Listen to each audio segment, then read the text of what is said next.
കന്നിമൂല ഇവിടെ ഒരു കുറ്റി അടിച്ചതിന് ശേഷം ഇതിന്റെ സൗത്തിലോട്ടോ ഇതിന്റെ വെസ്റ്റിലോട്ടോ പിന്നെ പണി എടുത്തപ്പോഴാണ് നമ്മുടെ യഥാർത്ഥ കന്നിമൂല നഷ്ടപ്പെട്ടു പോയത്. അപ്പോൾ ഒരു കാരണവശാലും കന്നിമൂല നഷ്ടപ്പെട്ടു പോകാൻ പാടില്ല. പോയി കഴിഞ്ഞാൽ ഗൃഹനാഥയ്ക്ക് ആരോഗ്യ സംബന്ധമായിട്ടുള്ള പ്രശ്നങ്ങൾ, പല കാര്യത്തിലും ഗൃഹനാഥയ്ക്ക് ഒരു അഭിവൃദ്ധി ഇല്ലാത്തൊരവസ്ഥ, ഭാര്യയും ഭർത്താവും തമ്മിലുള്ള അഭിപ്രായ വ്യത്യാസങ്ങൾ, ഇതൊക്കെ ഇതിന് കാരണമാകാനുള്ള സാധ്യതയുണ്ട്. സാമ്പത്തിക പ്രശ്നം അല്ലെങ്കിൽ നമ്മുടെ സമ്പത്ത് കയ്യിൽ നിൽക്കാതെ നഷ്ടപ്പെട്ടു പോയതിന്റെ കാരണം ഒരുപക്ഷെ നമ്മുടെ കന്നിമൂലയായിരിക്കാം. ആ കന്നിമൂല നഷ്ടപ്പെട്ടു പോയെന്ന് നമുക്ക് എങ്ങനെ മനസ്സിലാക്കാം എന്നുള്ളത് ഒരു വീടിന്റെ പ്ലാനിലൂടെ നമുക്ക് നോക്കാം. ഇതിന്റെ വെസ്റ്റ് പടിഞ്ഞാറ് വശവും ഇതിന്റെ തെക്ക് വശവുമാണ്. അപ്പോൾ നമുക്കറിയാം തെക്കും പടിഞ്ഞാറും കൂടെ കൂടിച്ചേർന്ന ഈ തെക്ക് പടിഞ്ഞാറ് മൂലയാണ് യഥാർത്ഥ കന്നിമൂല എന്ന് പറയുന്നത്. ഇവരെ വീടിനെ സംബന്ധിച്ചിടത്തോളം ഇവർക്ക് ഈ വീടില്ല, ഞാൻ ഈ റെഡ് ലൈനിൽ വരച്ചിരിക്കുന്നത് ഇവരുടെ കന്നിമൂല പിടിച്ച് കാണിച്ചിരിക്കുകയാണ്.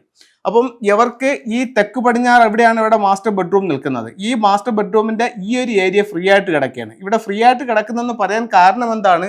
അവരുടെ സൗത്തിലും സൗത്ത് ഈസ്റ്റിലും work area, store, common toilet ആയിട്ടുണ്ട്.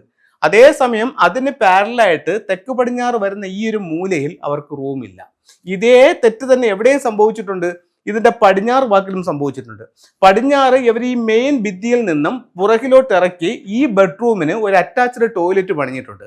അപ്പോൾ ഈ ടോയ്ലറ്റ് വെളിയിൽ പോയപ്പോൾ സ്വാഭാവികമായും ഇതിന്റെ കന്നിമൂലയും പുറത്തേക്ക് പോയി, ഇവിടെ കന്നിമൂല നഷ്ടപ്പെട്ടു.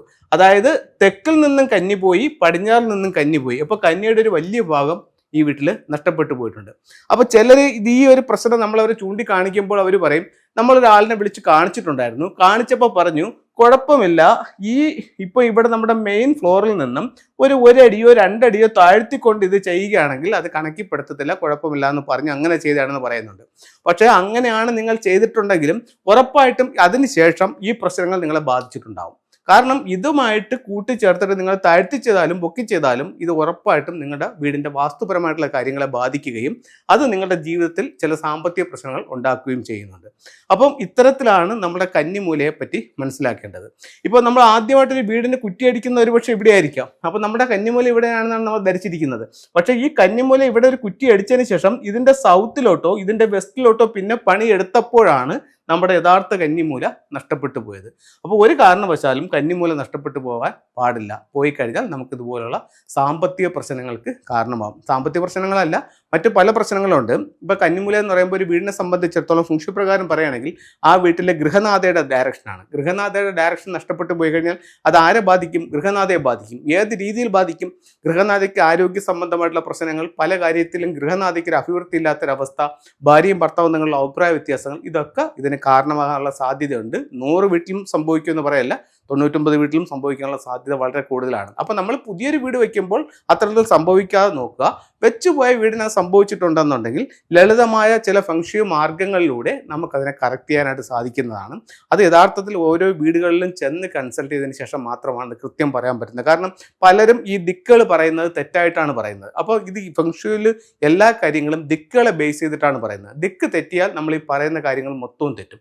അപ്പോൾ അതുകൊണ്ടാണ് അവിടെ ചെന്ന് കൺസൾട്ട് ചെയ്യേണ്ട ഒരു ആവശ്യം വരുന്നത്. അതല്ല, കൃത്യമായിട്ട് നിങ്ങൾക്ക് തന്നെ കോമ്പസിൽ നിങ്ങളുടെ ദിക്ക് കറക്റ്റ് അറിയാമെന്നുണ്ടെങ്കിൽ നമുക്കത് ഓൺലൈൻ കൺസൾട്ടിംഗ് ആയിട്ട് വേണമെങ്കിൽ എടുക്കാൻ പറ്റും, പ്രശ്നം പറയാനും പറ്റും. ഓക്കെ, നമുക്ക് ചില ഫംഗ്ഷിയുടെ ചില ടൂളുകളിലേക്ക് ഇപ്പോൾ ഫംഗ്ഷിയെ സംബന്ധിച്ച് പറയുകയാണെങ്കിൽ ഒരു വീടിനൊരു പ്രശ്നം ഉണ്ടെന്നുണ്ടെങ്കിൽ പൊളിച്ചു മാറ്റലുകൾ കൂടാതെ ചില എലമെൻറ്റുകളോ ചില ടൂളുകളോ ഉപയോഗിച്ചുകൊണ്ട് അതിൻ്റെ സൗഭാഗ്യത്തെ വർദ്ധിപ്പിക്കാനായിട്ട് സാധിക്കും. അതിൽ 2-3 ടൂളുകൾ പരിചയപ്പെടുത്താം. ഇതൊരു ക്രിസ്റ്റൽ ബോളാണ്.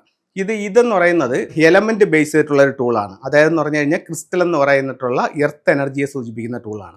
ഇപ്പോൾ ഇത് സൗത്ത് വെസ്റ്റ് കോർണർ മിസ്സിംഗ് ആയി കഴിഞ്ഞാൽ സൗത്ത് വെസ്റ്റ് കോർണറിൽ ഇത് സ്ഥാപിച്ചുകൊണ്ട് ആ നഷ്ടപ്പെട്ടു പോയ എനർജിയെ അവിടെ വീണ്ടും കൊണ്ടുവരാനായിട്ട് ഈ ക്രിസ്റ്റൽ ബോളുകൾക്ക് സാധിക്കും. ഇത് മിസ്റ്റിക് നോട്ട് എന്ന് പറയുന്ന ഒരു സിമ്പിൾസ് ആണ്. ഒരു വീടിന്റെ സൗത്ത് വെസ്റ്റ് മിസ്സിംഗ് ആയി കഴിഞ്ഞാൽ അവിടെ ലിവിംഗ് റൂമിന്റെ സൗത്ത് വെസ്റ്റ് കോർണറിൽ ഇത്തരത്തിലുള്ള ഒരു മിസ്റ്റിക് നോട്ട് സിമ്പിൾ വെക്കുന്നതും കുടുംബങ്ങളുടെ ഐക്യത്തിന് വളരെ നല്ലൊരു ടൂളായിട്ട് ഫംഗ്ഷനിൽ കണക്കാക്കുന്നുണ്ട്.